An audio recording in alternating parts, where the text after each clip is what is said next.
What is interrogative sentence? प्रश्नार्थक वाक्य म्हणजे काय?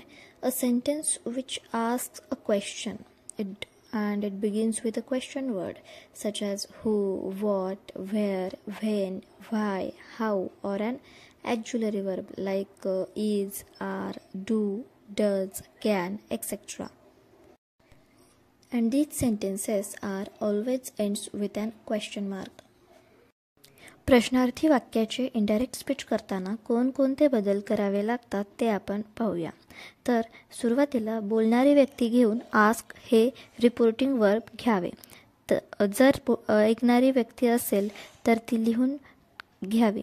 त्यानंतर अवतरण चिन्हामध्ये असलेला प्रश्नार्थक शब्द कनेक्टिव्ह म्हणून घ्यावा. अवतरण चिन्हातील वाक्य विधानार्थी करून घ्यावे. त्यानंतर इतर सर्व बदल इनडायरेक्ट स्पीचच्या नियमाप्रमाणे करावे. जर का तुम्ही इनडायरेक्ट स्पीचचा पार्ट 1 पाहिला नसेल तर तो आधी पाहून घ्यावा. त्याची लिंक डिस्क्रिप्शनमध्ये दिली आहे.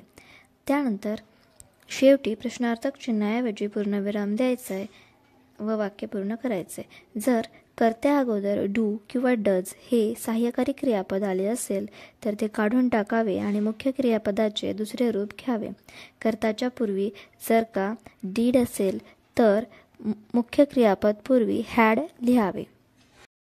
याप्रमाणे आपण प्रश्नार्थी वाक्याचे इनडायरेक्ट स्पीचमध्ये रूपांतर करू शकतो. चला तर मग आता एका एक्झाम्पलद्वारे समजून घेऊया. Rupa said to Rani, who is your favourite teacher? आपण पाहिलेल्या नियमांप्रमाणे या वाक्यामध्ये बदल करायचा आहे. तर सुरुवातीला बोलणारी व्यक्ती म्हणजे या ठिकाणी रूपा ही बोलणारी व्यक्ती आहे तर ती घेऊन पुढे आस्क्ड हे रिपोर्टिंग वर्ब घ्यायचं आहे. त्यानंतर ऐकणारी व्यक्ती म्हणजेच राणी हे नाव घ्यायचे. त्यानंतर अवतरण चिन्हामध्ये असलेला WH शब्द म्हणजे हू हा कनेक्टिव्ह म्हणून घ्यायचा आहे. Let's see some other